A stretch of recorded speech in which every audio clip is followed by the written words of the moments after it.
Back in the time जब हमें almost India का पहला एनिमे मिल चुका था, कर्मा चक्रा, इंडिया की पहली the first Indian anime, India का फर्स्ट एनिमे लॉन्च होने वाला है। I'm the director for Karma Chakra. आज से 5 साल पहले स्टूडियो दुर्गा नाम का एक एनिमेशन स्टूडियो अस्तित्व में आया और उन्होंने हमें कुछ इस तरह की एनिमेशन प्रोवाइड करी। और जैसा इंसियान भाई ने कहा था कि ये असली पोटेंशियल है इंडियंस के एनिमेशन में, तो उन्होंने बिल्कुल ठीक कहा था, क्योंकि इस स्टूडियो ने अपने एक पायलट एपिसोड को प्रीमियर करा था यूट्यूब पे और उसमें उनकी मेहनत साफ दिखाई देती है। और दिखाई भी क्यों ना दे, क्योंकि जिसका डायरेक्टर का माइंडसेट ही ऐसा हो उसे सक्सेस तो मिलेगी। It requires more struggle.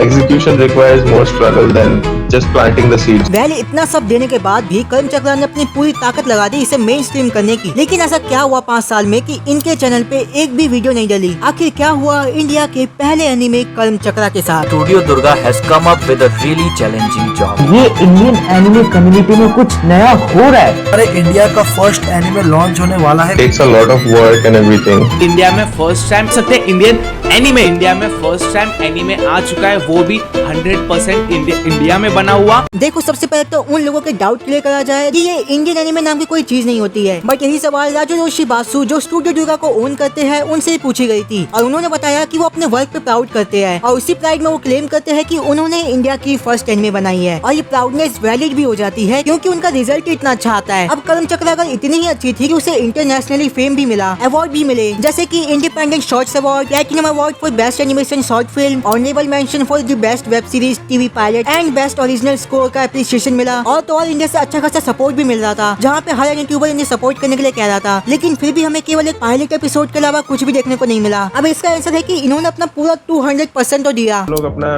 100% ही देते हैं, इनफैक्ट 200% देते हैं। जहाँ पे इन्होंने अपनी पूरी एनिमेशन भी कर ली थी। लेकिन जब बात आई इसे प्रीमियर करने की तो इन्हें डिस्ट्रीब्यूटर नहीं मिला। अब डिस्ट्रीब्यूटर बोले तो वो प्लेटफॉर्म जहाँ पे ये अपने प्रोडक्ट को प्रीमियर करवाते, एग्जाम्पल थिएटर, टीवी या फिर कोई भी OTT प्लेटफॉर्म जहाँ पे इन्हें पैसा भी मिलता है। लेकिन एक डिस्ट्रीब्यूटर वाली चीज के पीछे एक वैलिड रीजन था जो तुम्हें आगे बताया जाएगा कि कैसे वो सारी चीजें सेंस बनाती है। कोइंसिडेंस की बात ये है कि मैं जब इस वीडियो को लिख रहा था तो बादल भाई ने भी सेम टॉपिक पे वीडियो डाल दी। अब देखो जैसा कि हमें पता है कि इंडिया में टैलेंट की बिल्कुल कमी नहीं है और यहाँ पे भी एनिमेशन स्टूडियो एग्जिस्ट करते हैं और वो प्रोड्यूस करना भी जानते हैं, मगर not for India but for other countries, क्योंकि पैसा ज्यादा मिलता है उधर। मगर इंडिया में भी कई बार एनिमेशन बनाई जा चुकी है जिनकी एनिमेशन टॉप नॉच थी, जैसे कि अर्जुना द वॉरियर प्रिंस। अब रामायण की बात नहीं करेंगे क्योंकि ये कोलैबोरेशन में बनाई गई थी, तो इसे हटा दो। अर्जुना द वॉरियर प्रिंस में जो एनिमेशन करी गई थी वो बड़ी ही फ्लुएंट थी, क्योंकि वो 2D के साथ साथ 3D का ब्लेंड था, जैसे कि मापा ने AOT के सीजन 4 के साथ करा था। अब Arjuna the warrior prince Mahabharata के मेन कैरेक्टर पांडव अर्जुन की कहानी थी, मगर इसके बावजूद भी उतना फायदा नहीं हुआ जितना इस एनिमेशन को मिलना चाहिए था, क्योंकि इसका बजट था 7.5 करोड़ और फिर कलेक्शन में आया केवल 2.44 करोड़। और इसका रीजन ये था कि कंजम्पशन स्टेट में 2 टाइप्स के लोग आ चुके थे। एक था कि भाई माइथोलॉजी है, कितनी बार दिखाएंगे एक ही स्टोरी को। दूसरे थे कार्टूनी तो है, बच्चे को दिखा देंगे, जिसमें ये दोनों ही पॉइंट वैलिड है कि इंडिया में माइथोलॉजी को मिल्क करा जाता है, क्योंकि ये सबसे आसान रास्ता होता है to not think widely and deeper to make a story and continue as a lazy writer वो only wants to earn money. देखो मैं भी यही सोच रखता हूँ कि इंडिया में कल्चर बहुत अच्छा है और दिल से रिस्पेक्ट है उसके लिए, मगर इसे बार बार मिल करना अलग अलग स्टाइल में just to earn some money does not feel right to me, क्योंकि इसे एक राइटर के अंदर की क्षमता to use his creativity and imagination could die easily and he will never know कि अब वो राइटर नहीं बल्कि बस एक रोबोट बन के रह गया है जिससे स्टोरीज दूसरे सोर्सेस से मिलती है। मेरे कहने का मतलब है कि इंडियन राइटर की सोच या तो माइथोलॉजी में स्टक हो चुकी है कि यही है जो कुछ है, या फिर वो इससे आगे और बेहतर कुछ सोचना नहीं चाहते, क्योंकि ये सबसे इजीएस्ट वे है स्टोरी को बनाने का। लेकिन एक और रीजन है जो मुझे वैलिड लगता है, जहाँ पे इन राइटर्स को लगता है कि अगर ये स्टोरी चली नहीं तो फिर इनका क्या होगा। फेलियर से भले ही फर्क ना पड़े, मगर इनसे उनका इंडस्ट्री में नाम खराब होता है और उन्हें वर्क मिलने में दिक्कत आती है। सिंपली कहे तो Indian writers are scared of taking risk, मगर ये राइटर्स भूल जाते हैं कि जब बंदे एक ही स्टोरी को बार बार देखते रहते हैं तो उससे बोर होना शुरू हो जाते हैं। और इसका राइट एग्जांपल है मानवा में सिस्टम कैटेगरी और एनीमे में इसेकाई जॉनरा, जहाँ पे हर बार इनकी सेम स्टोरी होती है कि कोई कमजोर बंदा होता है और उसे सिस्टम मिलता है और फिर वो ताकतवर हो जाता है और फिर सारी लड़कियां उस पर राइड करना चाहती है। और वही सेम इसेकाई जॉनरा में भी होता है, जहाँ पे एक बंदा रीइंकार्नेट हो जाता है या फिर उसे समन कर लिया जाता है।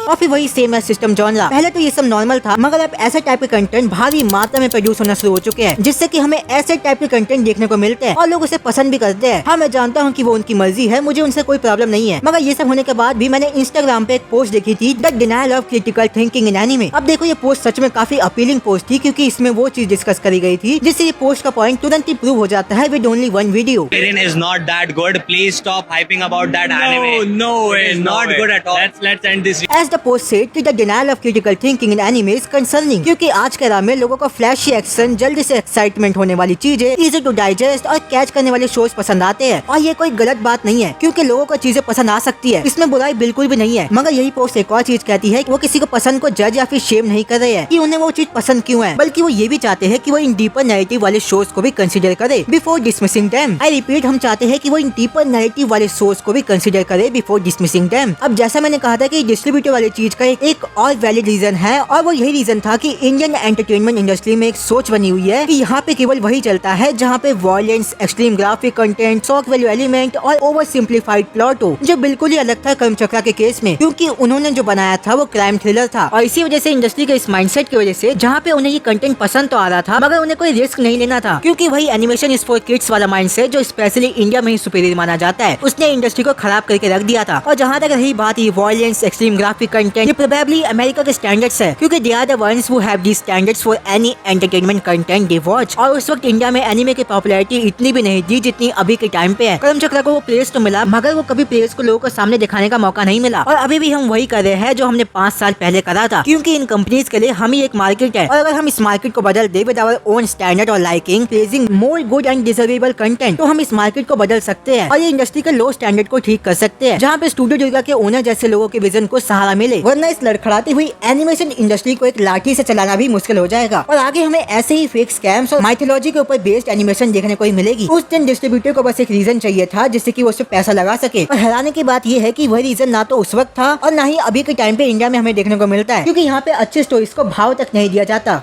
is not that good. Please stop hyping about that anime. वैसे मुझे नहीं पता कि तुम्हें बताना चाहिए कि नहीं चाहिए, जिसने कर्मचक्रा एनिमेशन बनाई थी उनकी स्टोरी पे आज कुछ हलचल हुई थी, तो मुझे लग रहा है कि शायद कुछ होने वाला है या फिर नहीं होने वाला है। वेल, अभी कोई उम्मीद नहीं है, कोई होप वोप नहीं है, कोई न्यूज नहीं है, कोई अपडेट नहीं है। अगर कोई अपडेट आती है तो मैं वीडियो बना दूंगा, और वीडियो पसंद आई तो फिर लाइक कर दो, और अगर चैनल पे नए हो तो फिर सब्सक्राइब करके रख दो। मिलते अगले वीडियो में, तब तक के लिए बाय बाय।